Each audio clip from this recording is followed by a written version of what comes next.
ನಮಸ್ಕಾರ ಸ್ನೇಹಿತರೆ. ಒಬ್ಬರು ಮಹಿಳೆ ಸುಮಾರು 45-50 ವರ್ಷಗಳಿಂದ ಪೌರ ಕಾರ್ಮಿಕರ ಕೆಲಸವನ್ನು ಮಾಡ್ತಾ ಬರ್ತಿದ್ರು. ನಿರಂತರವಾಗಿ ಅದೇ ಕೆಲಸದಲ್ಲಿ ಇದ್ದರು. ಅವರ ಕೆಲಸದ ಅವಧಿ ಮುಗೀತು. ಅವರಿಗೆ ರಿಟೈರ್ಡ್ ಆಗುವಂಥ ಸಮಯ. ಆ ರಿಟೈರ್ಡ್ ಆಗುವಂಥ ಒಂದು ದಿನವನ್ನು ಗುರುತಿಸಿ ಒಂದು ಸಣ್ಣ ಕಾರ್ಯಕ್ರಮವನ್ನು ಆಯೋಜನೆ ಮಾಡ್ತಾರೆ. ಆ ಕಾರ್ಯಕ್ರಮಕ್ಕೆ ತುಂಬ ಉನ್ನತ ಮಟ್ಟದಲ್ಲಿರುವಂಥ 3 ಜನ ಅಧಿಕಾರಿಗಳು ಬರ್ತಾರೆ ಸ್ನೇಹಿತರೆ. ಒಬ್ಬರು DM ಬರ್ತಾರೆ. ಎರಡನೇದ್ದು ಭಾರತದ ರೈಲ್ವೆ ಇಲಾಖೆಯಲ್ಲಿ ಚೀಫ್ ಇಂಜಿನಿಯರ್ ಆಗಿ ಕೆಲಸ ಮಾಡಿದವರು ಒಬ್ಬರು ಬರ್ತಾರೆ.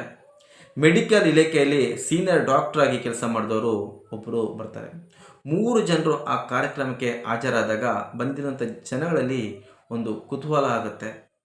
ಏನಪ್ಪ ಈ ಮಹಿಳೆ ರಿಟೈರ್ಡ್ ಆಗುವಂಥ ಈ ಕಾರ್ಯಕ್ರಮಕ್ಕೆ ಇಷ್ಟು ದೊಡ್ಡ ವ್ಯಕ್ತಿಗಳು ಬಂದಿದ್ದಾರಲ್ಲ ಅಂತ. ಕೊನೆಗೆ ಆ 3 ಜನ ಅಧಿಕಾರಿಗಳು ಯಾರಂದರೆ ಈ ತಾಯಿಯ ಮಕ್ಕಳೇ ಆಗಿರ್ತಾರೆ ಸ್ನೇಹಿತರೆ.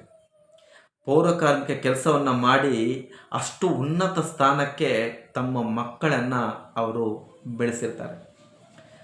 ಮಕ್ಕಳು ಅಷ್ಟು ಉನ್ನತ ಸ್ಥಾನಕ್ಕೆ ಹೋದರೂ ಕೂಡ ಕಾಯಕವೇ ಕೈಲಾಸ ಅನ್ನುವ ಒಂದು ಪದ್ಧತಿಯನ್ನು ಅವರು ಯಾವುದೇ ಕಾರಣಕ್ಕೂ ಆ ಕೆಲಸ ಬಿಡದೆ ಅದೇ ಕೆಲಸವನ್ನು ರಿಟೈರ್ಡ್ ಆಗುವವರೆಗೂ ಅವರು ಮಾಡ್ತಾರೆ.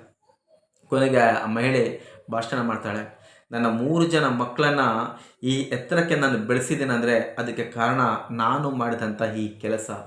ಈ ಕೆಲಸದಿಂದನೇ ನನ್ನ ಮಕ್ಕಳು ಈ ಕೆಲಸದಿಂದ ದುಡಿದು ಬಂದ ದುಡ್ಡಲ್ಲಿ ನನ್ನ ಮಕ್ಕಳನ್ನು ಈ ಹಂತಕ್ಕೆ ನಾನು ಬೆಳೆಸಿದೆ ಅಂತ ಹೇಳ್ತಾರೆ ಸ್ನೇಹಿತರೆ. ಎಂಥ ಒಂದು ಸ್ಫೂರ್ತಿದಾಯಕವಾದ ಕತೆ ಅಂದರೆ, ಕೆಲವೊಬ್ರು ಯೋಚನೆ ಮಾಡ್ಬೋದು, ನಾನು ಸಣ್ಣ ಕೆಲಸ ಮಾಡ್ತಿದ್ದೀನಿ, ಇದರಿಂದ ನನಗೇನು ಸಾಧನೆ ಮಾಡೋಕ್ಕಾಗಲ್ಲ, ನಮ್ಮ ಮಕ್ಕಳಿಗೆ ಏನೇ ಸಾಧನೆ ಮಾಡೋಕ್ಕಾಗಲ್ಲ ಅಂತ. ಖಂಡಿತ ಆ ರೀತಿ ಇಲ್ಲ ಸ್ನೇಹಿತರೆ. ನಮ್ಮ ದೇಶ ಅನೇಕ ಬಾರಿ ಇಂಥ ವಿಚಾರಗಳಲ್ಲಿ ಅನೇಕ ಸ್ಫೂರ್ತಿದಾಯಕ ವ್ಯಕ್ತಿಗಳನ್ನು ನಮ್ಮ ಕಣ್ಣು ಮುಂದೆನೇ ಪದೇ ಪದೇ ತಂದು ತೋರಿಸ್ತಾ ಇರುತ್ತೆ. ಒಂದು ನೀರು ನಿರಂತರವಾಗಿ ಕಲ್ಲಿನ ಮೇಲೆ ಬಿದ್ದಾಗ ಆ ಕಲ್ಲು ಕೂಡ ಕೊರೆಯುತ್ತೆ ಸ್ನೇಹಿತರೆ. ಕೊರೆದು ಆ ಕಲ್ಲು ಕೂಡ ಗುಂಡಿ ಆಗುವಂಥ ಶಕ್ತಿ ಆ ನೀರಿಗಿದೆ. ಕಾರಣ ಆ ನೀರು ನಿರಂತರವಾಗಿ ಆ ಕಲ್ಲಿನ ಮೇಲೆ ಬೀಳುವ ಪ್ರಯತ್ನದಿಂದ. ಅದೇ ರೀತಿ ಹೊಟ್ಟೆ ಬಟ್ಟೆಗೆ ನಾವೇನಾದರೂ ಕೆಲಸ ಮಾಡಿ ದುಡಿತೀವಂದರೆ ದಿನಕ್ಕೆ 8 ಗಂಟೆ ಏನು ಕೆಲಸ ಮಾಡಿದ್ರೆ ಸಾಕು, ಟೈಮಿಂಗ್ ಇದೆ ಆ ಕೆಲಸ ಮಾಡಿದ್ರೆ ಸಾಕು ಸ್ನೇಹಿತರೆ, ಹೊಟ್ಟೆ ಬಟ್ಟೆಗೆ ದುಡಿಬೇಕು ಅಂತ ಏನಾದರೂ ಇದ್ದರೆ. ಆದರೆ ಅದಕ್ಕಿಂತ ದೊಡ್ಡ ಮಟ್ಟದಲ್ಲಿ ನಾವೇನಾದರೂ ಸಾಧನೆ ಮಾಡಬೇಕು ಅಂತ ಇದ್ದರೆ ಆ 8 ಗಂಟೆ ಟೈಮನ್ನು ಕಿತ್ತು ಬಿಸಾಕಿ ಎಷ್ಟು ಸಾಧ್ಯವೋ 16 ಗಂಟೆನ, 18 ಗಂಟೆನ, 20 ಗಂಟೆನ ಎಷ್ಟು ಸಾಧ್ಯವೋ ಅಷ್ಟು ಸಮಯವನ್ನು ನಮ್ಮ ದುಡಿಮೆಗೆ ನಾವು ಸಮಯನ ನೀಡಿದಾಗ ಖಂಡಿತ ಯಾವುದೇ ಒಂದು ಸಾಧನೆಯನ್ನು ಯಾರು ಬೇಕಾದರೂ ಸಾಧಿಸ್ಬೋದು ಸ್ನೇಹಿತರೆ.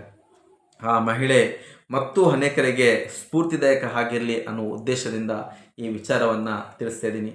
ಯಾರು ಕೂಡ ಅಷ್ಟೇ, ನಾನು ಸಣ್ಣ ಕೆಲಸ ಮಾಡ್ತಿದ್ದೀನಿ, ನನ್ನಿಂದ ಏನೂ ಮಾಡೋಕ್ಕಾಗಲ್ಲ ಇಂಥ ಕೀಳು ಭಾವನೆಯನ್ನು ಬಿಟ್ಟು ಯಾವುದೇ ಒಂದು ಕೆಲಸವನ್ನು ಮಾಡಿದ್ರೂ ಆ ಕೆಲಸದಲ್ಲಿ ನಿರಂತರವಾಗಿ ಮುಂದುವರೆದರೆ ಯಾವುದೋ ಒಂದು ರೂಪದಲ್ಲಿ ಆ ಕೆಲಸ ನಮ್ಮನ್ನು ತುಂಬ ದೊಡ್ಡ ಮಟ್ಟಕ್ಕೆ ತಗೊಂಡೋಗಿ ನಿಲ್ಲಿಸುತ್ತೆ. ಮತ್ತು ಆ ಕೆಲಸದಿಂದ ಬರುವಂಥ ದುಡ್ಡಿನಲ್ಲಿ ನಮ್ಮ ಮಕ್ಕಳಿಗಾಗಿರ್ಬೋದು, ನಮಗೆ ಬೇಕಾದವ್ರನ್ನ ಬೆಳೆಸೋಕ್ಕೆ ನಮಗೆ ಸಹಾಯ ಖಂಡಿತ ಆಗುತ್ತೆ ಸ್ನೇಹಿತರೆ. ಇಂಥ ಅನೇಕ ಉತ್ತಮ ವಿಚಾರಗಳನ್ನು ಈ ವಿಡಿಯೋ ಮೂಲಕ ನಿಮಗೆ ತಿಳಿಸ್ತಾ ಬರ್ತೀನಿ. ದಯವಿಟ್ಟು ಚಾನಲ್ನ ಸಬ್ಸ್ಕ್ರೈಬ್ ಮಾಡಿ. ವಿಡಿಯೋ ಇಷ್ಟ ಆಯ್ತು ಅಂದರೆ ಲೈಕ್ ಮಾಡಿ, ಶೇರ್ ಮಾಡಿ. ಮತ್ತೆ ಮುಂದಿನ ಸಂಚಿಕೆಯಲ್ಲಿ ಇನ್ನೊಂದು ಹೊಸ ವಿಚಾರಗಳೊಂದಿಗೆ ನಿಮ್ಮ ಮುಂದೆ ಬರ್ತೀನಿ. ನಮಸ್ಕಾರ ಸ್ನೇಹಿತರೆ.